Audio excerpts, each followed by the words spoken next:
Hello everyone, welcome to Ruchi's video. আমি গার্গী।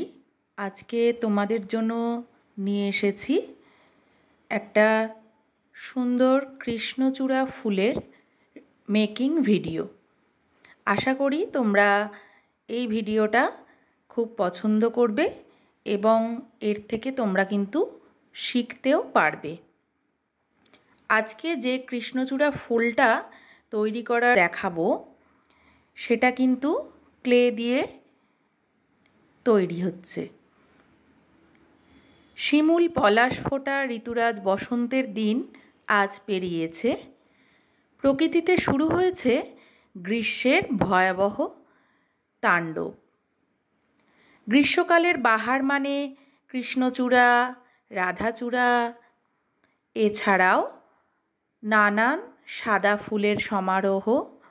কিন্তু লাল রঙের কৃষ্ণচূড়া আমাদের দেশে সুপরিচিত। কৃষ্ণচূড়া ফুলের যে সৌন্দর্য এবং বর্ণ বৈচিত্র্য তা অত্যন্ত লক্ষণীয়। রাস্তার ধারে বড় বড় বৃক্ষের আকারে এই কৃষ্ণচূড়া ফুলের রং অত্যন্ত মোহময়ী এবং মন কেড়ে নেয়।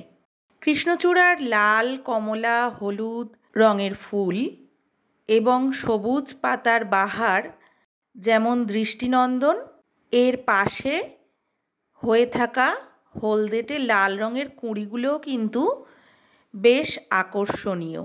এপ্রিলে গ্রীষ্মের শুরু থেকেই প্রকৃতির সবুজ রঙকে পিছনে ফেলে বেরিয়ে আসতে থাকে গাছের ফাঁক দিয়ে লাল রঙের কৃষ্ণচূড়া। মানুষের সেই সৌন্দর্য দৃষ্টিগোচর হয় না, একথা কেউ অস্বীকার করতে পারবে না। প্রকৃতির অপরূপ সাজে রঙিন করে তুলতে এই ফুলের জুড়ি মেলা ভার।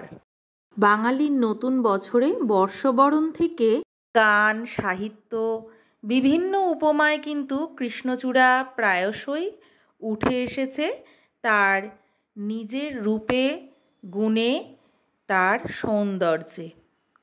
তাই প্রখর গ্রীষ্মের দাবদাহ আমাদের ক্লান্ত করলেও এর রঙের ছটা আমাদের চোখ কিন্তু জুড়িয়ে দেয়, দৃষ্টি আকর্ষণ করতে আমাদের কিন্তু ভালোবাসায় পরিণত করে। বৈশাখের রোদ্দুরের সবটুকু উত্তাপ গায়ে মেখে রক্তিম এই পুষ্পরাজি সবুজ চিরল পাতার মাঝে যেন আগুনের লেলিহান শিখা জ্বালিয়ে দেয়। এমনকি গ্রীষ্মের ঘামঝরা দুপুরে কৃষ্ণচূড়ার ছায়া কিন্তু প্রশান্তি এনে দেয় অবসন্ন পথিকের মনেও। তাই তোমাদের সঙ্গে এই ফুলের শোভা ছোট্ট আকারে নিয়ে আসতে আমার খুব ইচ্ছা হলো। এরপরে এই ফুলের রঙের ভিডিও আমি অবশ্যই নিয়ে আসব, কিন্তু আজকে এই ফুলটা খুব সহজ পদ্ধতিতে এবং খুব তাড়াতাড়ি কিভাবে তোমরা তৈরি করতে পারবে সেইটা দেখে তোমাদের আশা করি ভালো লাগবে এবং তৈরি করবার চেষ্টা করে আমাকে ভিডিওর নিচে কমেন্ট করে বা ট্যাগ করে দিলে আমারও তোমাদের এই ভিডিওটা উপকারে লেগেছে সেটা বুঝতে পারবো। আর এই ভিডিওটা দেখতে পাচ্ছ যারা, তাদের এই সাজানোটা বা কৃষ্ণচূড়া তৈরির যে পদ্ধতিটা কতটা কাজে লাগলো বা ভালো লাগলো অবশ্যই কিন্তু জানাতে ভুলবে না। আর বিভিন্ন কথার ফাঁকে দেখতে দেখতে দেখো তৈরি হয়ে গেল কৃষ্ণচূড়া বা গুলমোহর ফুল। এবার এটাকে পেন্ডেন্ট আকারে সাজিয়ে নেব।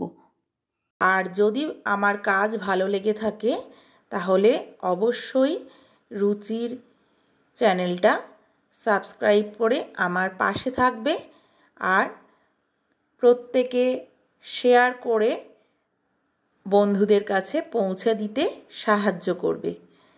দেখতে থাকো এই ফুলটাকে আমি একটা চৌকো আকৃতির বেস তৈরি করে তার উপরে কুঁড়ি সহ ফুলের একটা পেন্ডেন্ট তৈরি করবার চেষ্টা করেছি। এই সাজানোটা তোমাদের কেমন লাগবে সেটাও কিন্তু আমাকে অবশ্যই জানাতে ভুলবে না। এখানে কৃষ্ণচূড়া ফুলের পাশাপাশি আমি কুঁড়িগুলোকেও রেখেছি যাতে এই ফুলটার আকর্ষণ আরও বেড়ে যায়।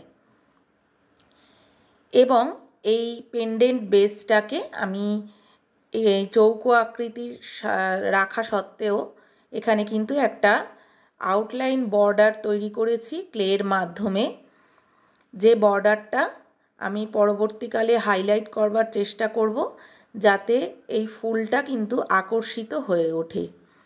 এর পাশাপাশি আমি দুটো ইয়াররিংসও তৈরি করেছি। ইয়াররিংস দুটো আপাতত স্টাড আকারে থাকবে, তবে যদি তোমাদের পছন্দ হয় তাহলে কিন্তু এটা আমি হ্যাঙ্গিং আকারেও অর্থাৎ হুপ দিয়ে ঝুলন্ত আকারেও কিন্তু আমি তৈরি করতে পারবো। খুব তাড়াতাড়ি এই ফুলটার তৈরির পরে রং করার ভিডিওটাও এবং কৃষ্ণচূড়া যে রঙের জন্যই সবচেয়ে বেশি মোহময়ী সেইটাও আমি তোমাদের কাছে নিয়ে আসব। তোমরা কিন্তু দেখতে থাকো এবং রুচির সবাই সঙ্গে থেকো।